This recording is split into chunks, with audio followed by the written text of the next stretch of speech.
প্রিয় দর্শক, শুভ সকাল। আপনাদের প্রত্যেকে স্বাগত জানাচ্ছি বাংলা ভিশনের নিয়মিত আয়োজন সংবাদপত্র পর্যালোচনা অনুষ্ঠান ফ্রন্ট পেজে। আপনাদের সঙ্গে আছি আমি জাহাঙ্গীর আকন্দ। আমার সঙ্গে আলোচনার জন্য স্টুডিওতে উপস্থিত আছেন জাহেদ চৌধুরী, ব্যবস্থাপনা সম্পাদক, দৈনিক আমার দেশ। জাহেদ ভাই, আপনাকে স্বাগত জানাচ্ছি। দর্শক, আলোচনা যাবার আগে আজকের দৈনিকের প্রধান শিরোনামগুলো একটু দেখে নিতে চাই। আমার হাতে আছে প্রথমেই দৈনিক প্রথম আলোর প্রধান শিরোনাম: সরকার বদলায়, বাস বদলায় না। ঢাকার গণপরিবহন, পুরনো বাস সরাতে ব্যর্থ হয়েছে আওয়ামী লীগ সরকার। অন্তর্বর্তী সরকার উদ্যোগ নিয়েও পিছু হটে। দৈনিক আমার দেশের প্রধান শিরোনাম: জামায়াত এনসিপির মৈত্রীর ভবিষ্যৎ কোন পথে? এনসিপি সহ 11 দলীয় ঐক্যকে এগিয়ে নিতে চায় জামায়াত। জোটে থেকেই নিজেদের শক্তি বাড়াতে তৎপর এনসিপি। দৈনিক ইনকিলাবের প্রধান শিরোনাম: রেগনামের ডিজিটাল ডাকাতি, শত শত কোটি টাকা টোল চুরি। ওবায়দুল কাদেরের মৌখিক নির্দেশে কাজ পান জনি। মেঘনা টোল প্লাজার খবর দিয়েছেন তারা। দৈনিক ইত্তেফাকের প্রধান শিরোনাম: সাংবাদিকদের সঙ্গে নৈশভোজে গুলি, রক্ষা পেলেন ট্রাম্প ও তার প্রশাসনের শীর্ষ কর্মকর্তারাই টার্গেট ছিলেন। হামলাকারী পেশায় শিক্ষক, অনুদান দিয়েছিলেন কমলা হ্যারিসের নির্বাচনী তহবিলে। দৈনিক কালের কণ্ঠের প্রধান শিরোনাম: জরুরি সেবা খাতে জ্বালানি রেশনিং তুলে নেওয়া হয়েছে সংসদে প্রধানমন্ত্রী। দৈনিক কালবেলার প্রধান শিরোনাম: মানুষ বিক্রির কারবার করেন এনসিপি নেতা। গাইবান্ধা থেকে অন্তত 30 জন যুবককে পাঠানো হয়েছে কম্বোডিয়া। মোটা বেতনের লোভ দেখিয়ে কম্বোডিয়া নিয়ে বিক্রি করা হয় বিভিন্ন স্ক্যামিং কোম্পানির কাছে। চরাঞ্চল ও প্রত্যন্ত এলাকায় দরিদ্র, বেকার ও স্বল্প শিক্ষিত যুবকদের টার্গেট করা হয়। গাইবান্ধা শহরে নিজেই কম্পিউটার প্রশিক্ষণ দিতেন রাহাত ইবনে শহীদ। দৈনিক যুগান্তরের প্রধান শিরোনাম: পাল্টাপাল্টি চাপের কৌশলে ক্ষমতাসীন ও বিরোধী দল, কঠোর অবস্থানে যাবে না কেউ। মনস্তাত্ত্বিক চাপে রাখার কৌশল বিএনপির, জনমত পক্ষে নেওয়ার চেষ্টা জামায়াতের।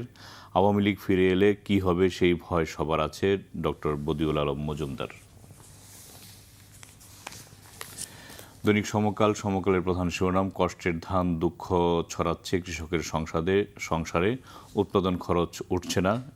ঋণের চাপে ধান কেটেই বিক্রি। বাজারে অতিরিক্ত সরবরাহ, সরকারি ক্রয় দেরিতে শুরু। চাল বেশি কেনায় কৃষক লাভ পাচ্ছে না। যেখানে খরচ বৃদ্ধি, শ্রমিকের মজুরি 300 টাকা, ডিজেল লিটার প্রতি 15 টাকা। বিঘা প্রতি গরুর উৎপাদন খরচ গত বছর 12,500, এবছর 18,000 টাকা। আয় ব্যয় প্রতি মন, ফলন ব্যয় 1300 টাকা, বিক্রি 1800 টাকা। বাংলাদেশ প্রতিনিধির প্রধান শিরোনাম: মামলা ঝুলছে যুগ ধরে, 7 খুনের বিচার শেষ হয়নি 12 বছরেও। আপিল ঝুলছে 7 বছর। সাগর রুনি হত্যা তদন্তে 14 বছর। টাস্কফোর্স পেল আরও 6 মাস। 24-এর ভুয়া মামলায় বাদীর খোঁজ নেই, পিবিআইয়ের তদন্ত। সরকার চাঙ্গা, বিএনপি স্থবির। দৈনিক নয়াদিগন্তের প্রধান শিরোনাম: বেকার যুবকদের 32% উচ্চশিক্ষিত। দেশে প্রায় 19.4 লাখ যুবক বেকার। স্নাতক পর্যায়ের বেকারত্বের হার 13.5%। দৈনিক বণিকবার্তার প্রধান শিরোনাম: মধ্যপ্রাচ্য যুদ্ধ শুরুর পর বিশ্ববাজারে ইউরিয়ার দাম বেড়েছে 70%। সাংবাদিকদের সঙ্গে ট্রাম্পের নৈশভোজের সময় গুলি, বন্দুকধারী আটক। দেশের বেসরকারি ব্যাংকের ইতিহাসে সর্বোচ্চ মুনাফা ব্র্যাক ব্যাংকের। দেশমতের প্রধান শিরোনাম: এলপিজির দামে নৈরাজ্য, কেউ মানছেন না সরকারি সিদ্ধান্ত। বিইআরসির ভূমিকা প্রশ্নবিদ্ধ। নির্ধারিত দাম 12 কেজি 1940 টাকা, বিক্রি হচ্ছে 2250 টাকা। 20 কেজি 3233 টাকা, বিক্রি হচ্ছে 3700 টাকা। দৈনিক মানবজমিনের প্রধান শিরোনাম: কমছে পাম্পের দীর্ঘ লাইন, ফুয়েল পাসের আওতায় ব্যক্তিগত গাড়ি। জরুরি সেবায় জ্বালানি রেশনিং তুলে দেওয়া হয়েছে প্রধানমন্ত্রী। ডেইলি স্টারের প্রধান শিরোনাম: over 90% of July uprising cases still under probe. নিউজের প্রধান শিরোনাম: 12 years of Narangan's 7 murders, not end to cry for justice yet. Daily অবজারভারের প্রধান শিরোনাম: measles surge deepens as deaths, infection climbs sharply. তো যেহেতু এই ছিল সংবাদপত্রগুলোর প্রধান শিরোনাম, তো প্রথম আলোর একটি সংবাদ দিয়ে শুরু করছি। সরকার বদলায়, বাস বদলায় না। ঢাকার গণপরিবহনের চিত্র তুলে ধরা হয়েছে, যে এই বিষয়টি নিয়ে আপনার মন্তব্য শুনতে চাই। ধন্যবাদ আপনাকে, ধন্যবাদ যারা এই অনুষ্ঠান দেখছেন, দর্শক শ্রোতাদেরকে। আসলে এটা আমাদের কি বলা যায় যে এখন পর্যন্ত বাংলাদেশের বিশেষ করে ঢাকা নগরীর এই যানজটের সমস্যাটা গেল না। আর যানজটের পিছনে বলা হয় এই যে গণপরিবহনের যে বিশ্বব্যাপী যেটাকে মেনটেন করা হয়, যেটাকে সিরিয়াসলি দেখা হয় যে এই জাতীয় কনসেন্ট্রেটেড যে সমস্ত নগর প্রচুর সংখ্যক মানুষ বসবাস করে, ঢাকা একটা মেগা সিটি, আপনি জানেন এখানে প্রায় 2 কোটি লোকের বসবাস সর্বশেষ তথ্য অনুযায়ী। যে বৃহত্তর ঢাকা, যেটা এই ঢাকা সিটি কর্পোরেশন এবং আশপাশের যে এলাকাটায় প্রায় 2 কোটি লোক ঢাকা শহরে এখন বসবাস করে। তো এই 2 কোটি লোকের যাতায়াতের জন্য আপনার সরকারের তরফ থেকে একটা মাস্টার প্ল্যান থাকবে, 30 বছর, 50 বছর, 100 বছর মেয়াদি একটা প্ল্যান থাকবে, তাৎক্ষণিক কিছু প্ল্যান থাকবে। তো এইটা আমরা বিভিন্ন সময় এটা নিয়ে আলোচনা হয়, নতুন সরকার আসে, আলোচনা উঠে, বিশেষজ্ঞরা মত দেন, সেমিনার হয়, সিম্পোজিয়াম হয়, কিন্তু এটার ব্যাপক কোনো ইমপ্লিমেন্টেশন আজ পর্যন্ত আমরা দেখিনি। এবং আপনি খেয়াল করে দেখবেন যে ঢাকা শহরে যে পরিমাণ প্রাইভেট গাড়ি চলে, কার চলে, 3 হুইলার চলে, সব কিছু মিলে আমার মনে হয় না যে আর কোনো জায়গায় আপনি এটা অফিস ডেতে এত পরিমাণ গাড়ি, নিশ্চয়ই আপনি বিশ্বের বিভিন্ন দেশে গেছেন কিংবা এখন ইন্টারনেটের যুগে সবই দেখা যায়, জানা যায়, স্ট্যাটিস্টিক্স পাওয়া যায়, সেটা আর কোথাও এরকম আছে বলে মনে হয় না। আর আমাদের এখানের গণপরিবহনের দোষটা এমন যে আমি যদি বাসের কথা বিশেষ করে বলি, আপনি খেয়াল করে দেখেন একবার পুরানো লক্কর এই কবেকার, আমার ধারণা যে 40 বছর আগের, মাঝে মধ্যে আমরা শুনি বিভিন্ন সময় যে 40 বছরের আগের গাড়ি বাদ দেওয়া হবে, মানে সেটা শুনে আটকে উঠতে হয় যে একটা বাস 40 বছর পুরনো বাস ঢাকার সিটিতে আপনার চলছে। এবং আপনি দেখেন যে ওই অনেকে না পেরে এটাতে উঠে, বাধ্য হয়ে উঠে, কিন্তু আক্ষরিক করতে আপনি চাইলে একটা মধ্যবিত্ত পরিবারের কিন্তু একটা অফিসগামী লোক খুব কষ্ট করে না পেরে, বিকল্প নাই দেখে ওইখানে উঠে। মানুষ কিন্তু এই জন্য আরও কিছু ভাড়া বেশি দিতে রাজি আছে। এর প্রমাণটা আপনি দেখেন মেট্রো রেল। আমি বলবো যে আওয়ামী লীগ সরকারের সময় 2টো প্রজেক্ট, মেট্রো রেল এবং পদ্মা ব্রিজ, এই 2টো প্রজেক্ট কিন্তু মানুষের প্রচুর উপকারে আসছে। যদিও এটাতে দুর্নীতিও হয়েছে, মানে বিশ্বে একটা রেকর্ড পরিমাণ দুর্নীতি হয়েছে প্রাথমিকভাবে। এগুলার আমরা কালকেও দেখছিলাম যে এগুলো নিয়ে তদন্ত হচ্ছে, কিন্তু আমি মনে করি যে সিরিয়াস তদন্ত হয় এই দুর্নীতির বিষয়গুলোর বিচার হওয়া উচিত, যারা এই সমস্ত লুটপাট দুর্নীতির সাথে জড়িত আছে। প্রজেক্টটা ফাইন, প্রজেক্ট ইজ গুড, এবং প্রজেক্টের মাধ্যমে মানুষ উপকৃত হচ্ছে, এতে সন্দেহের কোনো অবকাশ নেই। বিশেষ করে এই 2টা প্রকল্প, অনেক প্রকল্প আছে যেগুলা অপ্রয়োজনীয় প্রকল্প নেওয়া হয়েছে। এবং আমি যদি পদ্মার আপনার রেলের কথাও বলি যে 40,000 কোটি টাকার প্রজেক্ট বলা হলো, এরপর এটা কোথায় গিয়ে দাঁড়াবে গড নোজ। এরকম পদ্মা ব্রিজের 35,000 40,000 কোটি টাকা, এটা শুরু হয়েছিল 10,000 কোটি টাকার প্রজেক্ট, আরও কম শুরু হয়েছিল, এরপর 10,000 কোটি টাকা একটা শেপে আসলো, এরপর এটা যেতে যেতে 4 গুণ বেড়ে গেল। এই যে প্রায় 10 গুণ বেসিক যখন স্টার্ট হয়, এটা থেকে 10 গুণ পর্যন্ত প্রকল্প ব্যয় বাড়ার রেকর্ড আছে, এবং এগুলো হলো সব দুর্নীতি। মানে এমনও বলা হয় যে এই সমস্ত মেগা প্রকল্পে 20 ভাগ কাজ হয়েছে জেনুইন, 80 ভাগ দুর্নীতি হয়েছে। এবং 80 ভাগ আপনি যদি আরও বেনিফিট অফ ডাউট দিয়ে বলেন যে না হয় আরও 20 ভাগ দিয়ে দিলাম, যে ঠিক আছে এটা আগেও হয়তো 10 ভাগ হতো, 5 ভাগ হতো, দুর্নীতি সবসময় কম বেশি ছিল, কিন্তু এটা 70 ভাগ, 80 ভাগ, 60 ভাগে গিয়ে পৌঁছে গেছে এই আওয়ামী লীগের আমলে এই দুর্নীতিটা।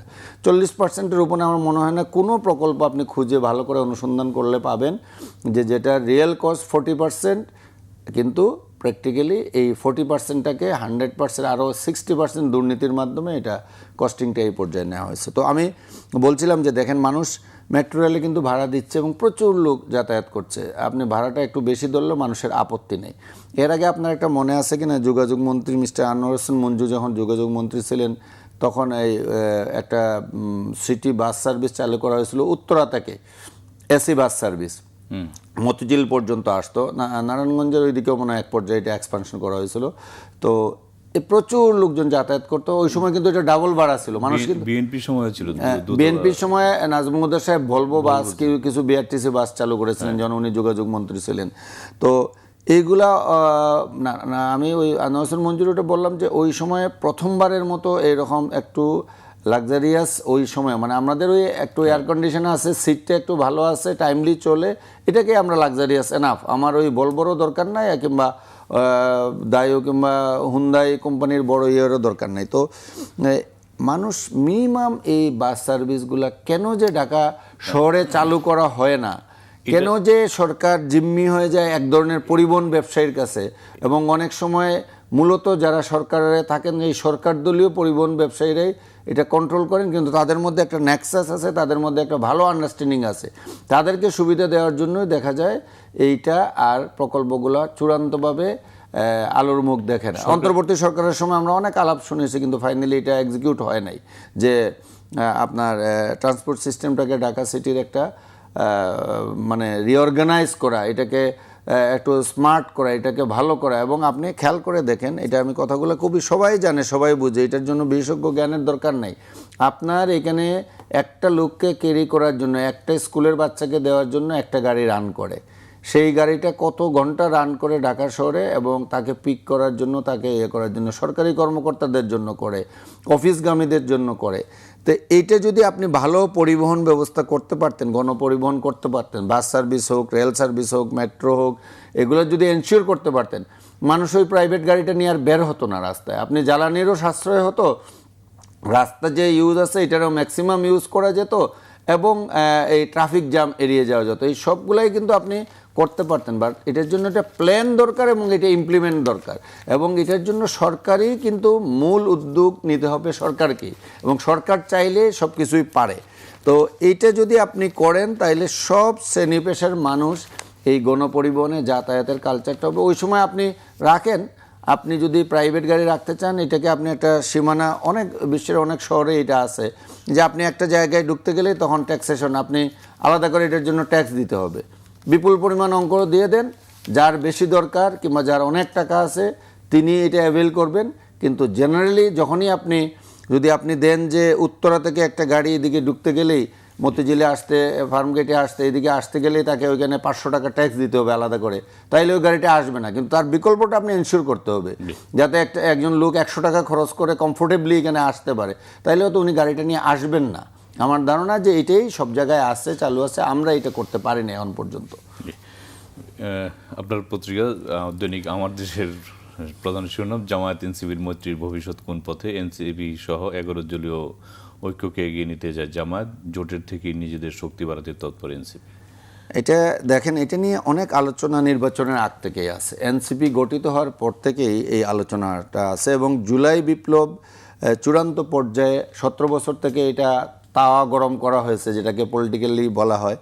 ইটস ট্রু, এটাকে কেউ অস্বীকার করার কোনো উপায় নেই, এবং এটাই বাস্তব। 17 বছর আন্দোলন সংগ্রাম, স্বৈরাচারের বিরুদ্ধে বিএনপি কিংবা জামাতে এটাকে ধরে রাখছে, বড় দল হিসেবে বিএনপি এখানে নেতৃত্ব দিয়েছে, কিংবা বিএনপিকে বেশি মাঠে, যেহেতু জামাতকে নামতেই দেওয়া হতো না কিংবা সরকার খুব সিরিয়াস ছিল, তো বিএনপি কিন্তু আন্দোলনটাকে নিয়ে আসছে। কিন্তু মোমেন্টামটা যখন চূড়ান্ত পর্যায়ে, কিন্তু ছাত্ররা, তরুণরা এটাতে নেতৃত্ব দিয়েছে, এবং এক পর্যায়ে এসে আবার সবাই, সারা দেশের মানুষ দল মতের ঊর্ধ্বে উঠে এই আন্দোলনে শরিক হয়ে স্বৈরাচারের পতন ঘটিয়েছে, হাসিনাকে পালিয়ে যেতে, ফেসিবাদকে পরাজিত করতে বাধ্য করেছে, পরাজিত করেছে। তো খুব স্বাভাবিকভাবে এই জুলাই অভ্যুত্থানের আকাঙ্ক্ষা, জুলাই অভ্যুত্থান যে আকাঙ্ক্ষা নিয়ে মানুষ রাজপথে নেমে আসছিল হাসিনাকে পালিয়ে, কেন হাসিনার বিরুদ্ধে এই ফুঁসে উঠেছিল, এইটাকে মূল্যায়ন করতে হবে। এই মূল্যায়ন করার বিষয়টা যারা জুলাই অভ্যুত্থানে নেতৃত্ব দিয়েছিল, তাদের এই তরুণরা একটা রাজনৈতিক দল নিয়ে আসছিল এনসিপি, এবং তাদের কাছে জনগণের ব্যাপক প্রত্যাশা ছিল মানুষের, যেহেতু তারা ওই অভ্যুত্থানের চূড়ান্ত পর্যায়ে নেতৃত্ব দিছে, তাদের একটা ভালো সংগঠন দাঁড়াবে এবং তারা এটাকে সামনের দিকে এগিয়ে নিয়ে যাবে। কিন্তু এটা বিভিন্ন সময়ে তাদের এই তৎপরতা হুঁচট খেয়েছে, এবং মানুষও আশাহত হয়েছে, অনেকভাবে আশাহত হয়েছে, যে দেখা গেছে কোনো বৈষম্য বিরোধী ছাত্র আন্দোলনের কিছু নেতারা দুর্নীতির সাথে জড়িয়ে গেছেন, যারা সরকারে গেছেন তাদের নিয়েও নানা ধরনের সমালোচনা ছিল। তো এই সমস্ত কারণে এনসিপি যতটুকু জুলাই অভ্যুত্থানের সংগঠন হিসেবে যতটুকু মানুষের চাহিদা ছিল, সেটা কিন্তু তারা পূরণ করতে পারেনি এখন পর্যন্ত, টিল টুডে। এবং নির্বাচনের আগে তাদের হাতে খুব একটা সময়ও ছিল না, তারা শেষ মুহূর্তে এসে প্রতীক পেয়েছে, নির্বাচনে লড়েছে এবং তারা শুধুমাত্র তরুণদের মধ্যে দলটাকে সীমাবদ্ধ রেখেছে, সমাজের সব শ্রেণীর পেশার মানুষকে এখানে আনতে পারেনি কিংবা আনেনি তারা পলিসিগত কারণে। কিন্তু শেষ মুহূর্তে এসে তারা দেখা গেছে একবার বলা হচ্ছিল বিএনপির সাথে যাবে, একবার বলা হচ্ছিল জামাতের সাথে যাবে, এগুলো নিয়ে তাদের মধ্যে বিরোধ এবং তাদের মধ্যে স্প্লিটও হয়ে গেছে, অনেকে পদত্যাগপত্র জমা দিয়েছিলেন 30 জন। তো এই যে একটা অবস্থায় শেষ মুহূর্তে তারা জামাতের সাথে নির্বাচন করেছে এবং নির্বাচনে তারা কাঙ্ক্ষিত যতটুকু মনে হয়েছিল তার চেয়ে বেটার রেজাল্ট করেছে। 6টা আসন নিয়ে একবারে নবীন একটা দল পার্লামেন্টে আসছে, এটা কিন্তু এটা বিশাল অ্যাচিভমেন্ট। অবশ্যই তারা মনে করে, তাদের মূল্যায়ন যতটুকু আমি জেনেছি, তাদের কথা শুনেছি, টকশোতে এসে বলে, বিভিন্ন জায়গায় তারা বলে সাক্ষাৎকারে, যে এটা জামাতের সাথে যাওয়ার ফলে তারা এইখানে তারা মনে করে যে তারা বেটার অপরচুনিটি পেয়েছে, যেটা বিএনপির সাথে গেলে এত আসনও পেত না কিংবা এত আসনে জিতেও আসতে পারতো না হয়তো বা, তারা মনে করে এটা তারা করছে। কিন্তু এইটা অর্জন করতে গিয়ে তাদের আবার অন্যদিকে তাদের অনেক কিছু বিসর্জনও দিতে হয়েছে। হ্যাঁ, এবং এখন তারা চেষ্টা করছে, আমি কালকে রাত্রেও কথা বলছিলাম একটা শোতে, আমার সাথে এনসিপির এক নেতা ছিলেন, তো কালকে রাতেও কথা বলছিলাম, যেটা হলো এখন তারা ফিল করছে যে তারা স্বাধীনভাবে আলাদাভাবে তাদের একটা অস্তিত্বকে জানান দেওয়ার এই চেষ্টা তারা করছে এবং এই অংশ হিসেবে তারা বিভিন্ন শ্রেণী পেশার রাজনৈতিক দলের বঞ্চিত নেতাদের কিংবা বিভিন্ন পর্যায়ের নেতাদের টানার চেষ্টা করছে। আমরা রিসেন্টলিও দেখছি যে অনেক তাদের দলে যোগ দিয়েছেন। আবার জামাতের সাথে যেটা হয়েছে, তারা পার্লামেন্টে একসাথে করছে, জামাত তাদেরকে পার্লামেন্টে চিফ হুইপে, বিরোধী দলের চিফ হুইপের পদ ছেড়ে দিয়েছে কিংবা অন্যান্য সুযোগ সুবিধা দিচ্ছে, ঠিকই আছে, কিন্তু এমপি আর একটা বাড়তি পদও দিয়েছে মহিলা এমপিদের সংরক্ষিত আসনের।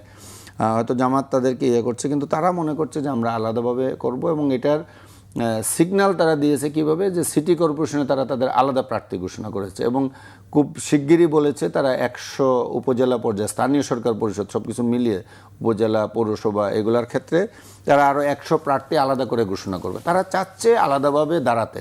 আমরা মনে করি তরুণরা তো আগামী দিনের বাংলাদেশ, আগামী দিন তাদের হাতেই নেতৃত্ব যাবে, সেটা বিএনপির হোক, জামাতের হোক কিংবা এনসিপির হোক, তরুণ অংশটাকে সামনে নিয়ে আসতে হবে এবং দল হিসেবে তাদের তরুণদের জুলাই অভ্যুত্থানের নেতৃত্ব দানকারীদের দল হিসেবে এনসিপি আমরা তাদের সফলতা কামনা করি। আমরা আশা করি যে তারা সঠিক রাজনীতি, শুধু কোন দলের সাথে গেলাম, কোন জোট করলাম, আমার সুবিধা হলো কি না সেটা না করে বাংলাদেশের রাজনীতি যেটা, এবং আগামী দিনে তরুণরা যেভাবে এই দেশটাকে দেখতে চায়, বাংলাদেশটাকে দেখতে চায়, মানুষের রিপ্রেজেন্টেশন শুধু দলীয় গণ্ডির মধ্যে সীমাবদ্ধ না থাকে, নিজেদের সুযোগ সুবিধা, দলীয় সুযোগ সুবিধা এগুলোর ঊর্ধ্বে উঠে তারা যদি রিপ্রেজেন্ট করতে পারে, মানুষের, সাধারণ মানুষের মনের কথাগুলো তুলে ধরতে পারে, তাদের পাশে দাঁড়াতে পারে, তাদের সমস্যার সমাধান করতে পারে, তারা যেমন মানুষের সহযোগিতা পাবে, একইভাবে আপনার তাদেরকেও মানুষের জন্য কাজ করতে হবে এবং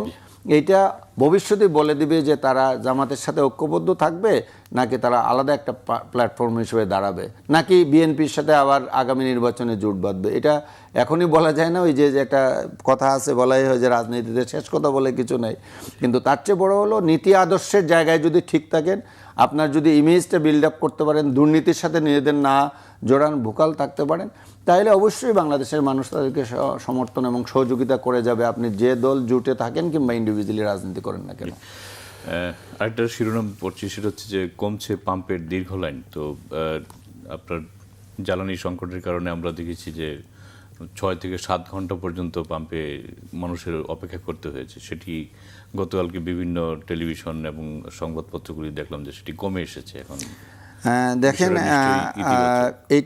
এটা দুইটা বিষয় আছে। আমি যেটাকে বলি যে এই যে জ্বালানি সংকটটা, এই জ্বালানি সংকটের কোনো কারণ বাংলাদেশ সরকার, বাংলাদেশ কিংবা বাংলাদেশের কেউ নয়। এটার তো মূল সূত্রপাতটা হলো ইরানে যে ইসরায়েল এবং মার্কিন আগ্রাসনের উপর ভিত্তি করে যে ইরান যুদ্ধ, যেটাকে এক লাইনে আমরা বলি, এটাকে কেন্দ্র করেই মধ্যপ্রাচ্যের অস্থির পরিস্থিতি, এটাকে কেন্দ্র করে অন্যান্য দেশে এই কারণেই জ্বালানি সংকটটা সৃষ্টি হয়েছে। এখানে তাইলে সরকারের কি করণীয় ছিল? আপনি শুরুতে দেখেন যে 1 সপ্তাহের মধ্যে 85টি দেশ জ্বালানির মূল্য বৃদ্ধি করেছে এবং জ্বালানির দাম কিন্তু আমেরিকাতেও বেড়েছে। আপনি 40% পর্যন্ত সর্বোচ্চ তাদের গ্যাসোলিনের দাম, যারা যারা গ্যাস এবং তেলকে গ্যাসোলিন বলে, তো গ্যাসোলিনের দাম ওখানে বেড়ে গেছিলো। এবং ফিলিপিন্সে কী করা হয়েছে, আমেরিকাতে এই শ্রীলঙ্কায় কী করা হয়েছে, পাকিস্তানে কী করা হয়েছে, ছুটি দেওয়া হয়েছে, নানা ধরনের মেজার্স নেওয়া হয়েছে। বাংলাদেশেও কিছু মেজার্স নেওয়া হয়েছে, কিন্তু বাংলাদেশে প্রথম 50 দিন সমস্ত স্রোতের বিপরীতে গিয়ে সরকার জ্বালানি তেলের দাম বাড়ায়নি। আমি ব্যক্তিগতভাবে মনে করি, আমি এর আগেও বলেছি যে এটা খুবই অপ্রিয় হলেও, মানে একদিকে অপ্রিয় এবং একদিকে খুবই প্রিয় একটা সিদ্ধান্ত এটা ছিল। সরকারের একটা সাহসিকতার পরিচয় দিয়েছিল। যতদিন পর্যন্ত জ্বালানি তেলের দাম বাড়ায়নি ততদিন পর্যন্ত কোনো জিনিসপত্রের দাম বাড়েনি। এটা নিয়ে সমালোচনাও হয়নি। হয়তো আপনার শুধুমাত্র পেট্রোল পাম্পের সামনে দীর্ঘ সারি, যেটার যথেষ্ট যুক্তিসঙ্গত কারণ নেই, সরকারের ব্যবস্থাপনার ত্রুটি ছিল, সরকার আরও প্রুমলি এখানে অ্যাকশন নিতে পারতো, ম্যানেজমেন্টটা বেটার করতে পারতো। আপনার অ্যাপসের কথা যেটাকে বলা হচ্ছে এখন জ্বালানি কার্ড, এটা শুরুতেই চাইলে আপনি 15 দিনে 7 দিনেও এটা ট্রায়াল বেসিস করে 15 দিনে করতে পারতেন, 1 মাসে করতে পারতেন, কিন্তু আপনি 50 দিনেও এটা প্রপারলি করতে পারলেন না কার্ডটা। এটা একটা এফেক্টিভ ইয়ে হতো, কারণ আপনি যদি বিকাশের কার্ড দিয়ে, রকেটের কার্ড দিয়ে, নগদের কার্ড দিয়ে আপনি সব ট্রানজ্যাকশন করতে পারেন, লিমিট ফিক্স করতে পারেন, ডেইলি করতে পারেন, মান্থলি করতে পারেন, ইমিডিয়েট ইয়ে করতে পারেন, তাহলে এই অ্যাপ দিয়ে কীভাবে অ্যাপ দিয়ে এটা কন্ট্রোল করাটা খুবই সহজ ছিল। সেটা পারেনি, প্রপারলি পারেনি, যে কারণে মানুষের কষ্ট হয়েছে, দীর্ঘ সারিতে থেকে তেল নিতে হয়েছে মানুষের। এবং যখন দেখা গেল যে তেলের দাম বাড়ানো হয়েছে, তখন এই সারিটা কমছে, এখনও যে একেবারে নাই তা না, এটা কমে গেছে, কারণ পাশাপাশি আপনার সাপ্লাই বাড়ানো হয়েছে, ডিপোগুলো থেকে পাম্পে সাপ্লাই বাড়ানো হয়েছে।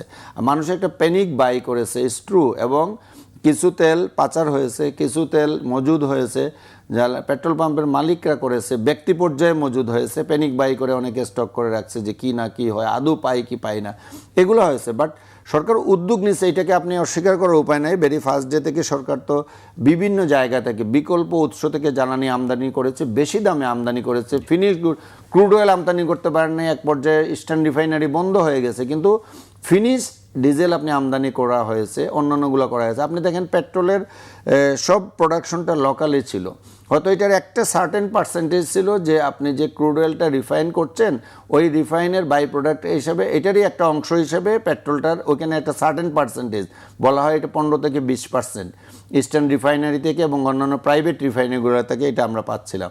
তো পেট্রোলটা 100%ই আমার লোকালি প্রডিউস হয়, লোকালি আমরা পেয়ে থাকি এই গ্যাস ক্ষেত্রের বাই প্রোডাক্ট হিসেবে। তাইলে পেট্রোলের জন্য, মোটরসাইকেল তো চলে পেট্রোলে, কেউ অকটেনে, অকটেন ছাড়া পেট্রোলেও চালানো সম্ভব, অকটেনটা একটু রিফাইন্ড, জাস্ট কোয়ালিটি ডিফারেন্ট। তো সেই পেট্রোল যেটা আমার লোকাল মার্কেটে, যেটা আমার ইম্পোর্ট করতে হয় না সরাসরি, শুধুমাত্র ক্রুড অয়েল ইম্পোর্টের কারণে শেষ দিকে হয়তো প্রোডাকশনে আপনি ওই 20% পান নাই, বাকি 80% তো আপনি 100% লোকালি আপনি পেয়েছেন। তাইলে কেন পেট্রোলের জন্য ক্রাইসিস হলো, কেন মোটরসাইকেলের সারি ওখানে দেখতে হলো, কেন গাড়ির ক্ষেত্রেও যেটা হয়েছে যে অকটেন দিয়ে এখন ম্যাক্সিমাম গাড়ি চলে, আবার পেট্রোলেও চলে, এই গাড়িগুলো পেট্রোলেও চলে। তো পেট্রোল দিয়ে আর অকটেনের ক্ষেত্রেও দেখেন 60% আপনার লোকাল মার্কেটে আমরা পাই, 60 to 65%, ইভেন 70 কোনো সময়। তো এই 30-35%-এর জন্য, অথচ মূল জিনিসটা যেটা হলো ডিজেল, এলপিজি, এলএনজি, এগুলোতে কনসেন্ট্রেট করা। কারণ এলপিজির ইস্যুটা আপনি দেখেন, একটু আগে শিরোনাম পড়ছিলেন যে এলপিজির যে প্রাইস 12 কেজির দাম 1940 2 দফা বাড়িয়ে, দ্বিতীয় দফা, প্রথম এবং দ্বিতীয় দফায় বাড়িয়ে আপনার 1940 করা হচ্ছে, এটা বেশি দামে বিক্রি হচ্ছে। এটাকে সরকারকে কন্ট্রোল করতে হবে, নতুবা আপনি প্রাইস আরও বাড়ান, বাট যেটা করবেন এটা যাতে এনশিওর হয়, এখানে যাতে আরেকটা গ্রুপ সুবিধা না নিতে পারে, সাধারণ মানুষের উপর মানে টর্চার করতে না পারে, এটাকে এনশিওর আপনার করতেই হবে। এটা নিয়ে মানে বিআরসির ভূমিকা প্রশ্নবিদ্ধ বলছে না, বিআরসি তো দাম শুধু ইন্টারন্যাশনাল মার্কেটের সাথে, তারা কি করবে, এটাকে আপনার গভর্নমেন্টকে করতে হবে, আপনার law enforcing agency, in fact government, আপনি যে প্রক্রিয়া করেন না কেন, আপনি যে দামটা ফিক্স করে দিলেন সেই দামে বিক্রি করছে কিনা সেটা তো গভর্নমেন্টকে এনশিওর করতে হবে। এটা যে সংস্থার মাধ্যমে করুক, স্বরাষ্ট্র মন্ত্রণালয় করুক, পুলিশ দিয়ে করুক, র্যাব দিয়ে করুক, কিংবা অন্য বা ভুক্ত অধিকার দিয়ে করুক, যেভাবে হোক এটা তাদেরকেই করতে হবে। সরকারকে তো এই দায়িত্ব নিতেই হবে, এবং আপনি দাম বাড়ালে ওইভাবে এই দামেই যাতে বিক্রি হয় এটা নিশ্চিত করা লাগবে।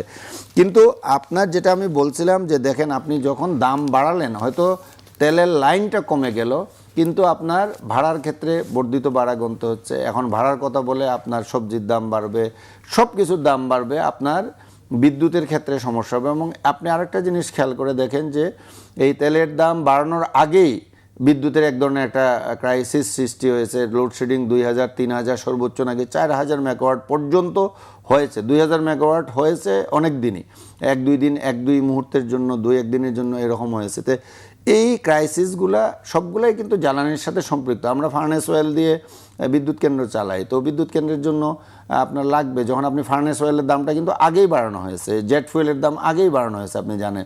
ন্যাচারালি বিদ্যুতের দামটা বেড়ে গেছে, বিদ্যুতের কনজামশন আপনি যখন সাফিসিয়েন্ট ফার্নেস অয়েল সাপ্লাই করতে না পারছেন, তখন আপনি টাকা দিয়ে হলেও প্রোডাকশনটা নর্মাল রাখতে পারছেন না। তো সামনে গরমের দিন আসছে, যত আসবে তত কিন্তু বিদ্যুতের ক্রাইসিসটা বাড়বে। দুই কারণে বাড়বে, যে আপনার ওখানে ভর্তুকির পরিমাণও বাড়বে, আপনার সাপ্লাই চেইন যদি ঠিক না থাকে তাইলে আপনি প্রোডাকশনে সবগুলা বিদ্যুৎ কেন্দ্র প্রোডাকশনে থাকতে পারবে না, এই জন্য ক্রাইসিস হবে। এবং গ্রাম অঞ্চলে এই ব্যাপারটা অনেক বেশি লোডশেডিং হচ্ছে। এবং তার চেয়েও বেশি গুরুত্বপূর্ণ সরকারকে যেটা দেখতে হবে, যে আপনার ডিজেলের সাপ্লাইটা, বিশেষ করে কৃষি ক্ষেত্রে ডিজেলের সাপ্লাইয়ের কারণে প্রোডাকশন এবার কমে যেতে পারে। সুতরাং এগুলার কিন্তু কনসিকুয়েন্সেস অনেক। আপনি ডিজেলটারে এনশিওর করা সবার চেয়ে বেশি, আপনি গাড়ি অনেকটা লাক্সারিয়াস, যদিও পরিবহনের জন্য আপনার দরকার আছে, কিন্তু আমার এই পেট্রোল আর অকটেন তো আমি লাক্সারিয়াস পারপাসে বেশি ব্যবহার করছি। ওই যেমনটি আপনি গণপরিবহন যদি ব্যাপকভাবে থাকতো তাহলে এত কার রাস্তায় থাকতো না। আপনি কি এই তেলের সংকটের মধ্যে ঢাকা শহরে তো ট্রাফিক জ্যামে প্রতিদিনই পড়ছেন, পড়েন নাই? প্রতিদিনই পড়তে হয়েছে।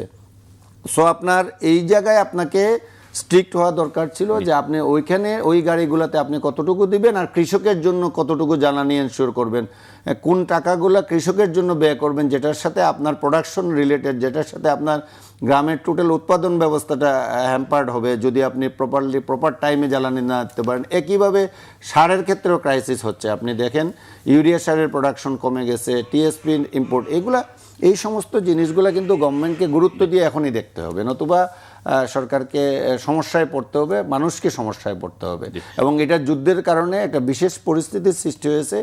এই পরিস্থিতি মোকাবেলায় আলাদা নর্মাল সময়ের চেয়ে বাইরে উদ্যোগী হতে হবে, সরকারকে ব্যবস্থা নিতে হবে, সবাইকে নিয়েই নিতে হবে, সরকার এবং বিরোধী দলকে নিয়েই করতে হবে। যে আমরা শেষের দিকে আরেকটি সংবাদে আপনার দৃষ্টি আকর্ষণ করছি, সেটা হচ্ছে সাংবাদিকদের সঙ্গে ট্রাম্পের নৈশভোজের সময় গুলি, বন্দুকধারী আটক। এটা তো পরশু রাতের ঘটনা, মানে আমেরিকায় পরশু রাতের, বাংলাদেশে গতকাল মানে এখন থেকে প্রায় আরও 30 ঘন্টা আগের ঘটনা। এটা 6:30টার সময় যদি হয় তাইলে এখন 10টা বাজে, প্রায় তো 28 ঘন্টা আগের ঘটনা।